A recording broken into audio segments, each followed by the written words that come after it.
அண்ணா யூனிவர்சிட்டியில நடந்த அந்த பெண்ணுக்கு நடந்த அந்த பிரச்சனை மாதிரியோ, இல்ல கோவையில் நடந்த அந்த கல்லூரி பெண்ணுக்கு நடந்த பிரச்சனை மாதிரியோ அதெல்லாம் நடக்க விடவே கூடாது. நம்ம வீட்டு பெண்கள் ஸ்ட்ராங்கா, பயமே இல்லாம தைரியமா இருக்கணும்.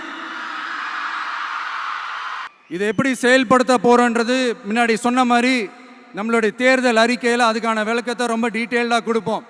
நான் சும்மா மற்றவங்க மாதிரி அவங்கள மாதிரி எல்லாத்தையும் அடிச்சு விட்டுட்டு ஏமாத்துற வேலையெல்லாம் இங்கே கிடையாது நம்ம கிட்ட.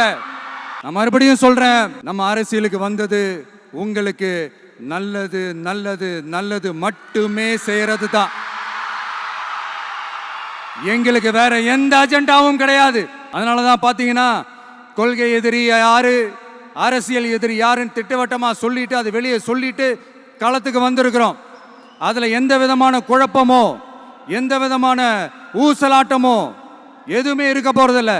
இந்த விஜய் சும்மா எதையும் சொல்ல மாட்டான்.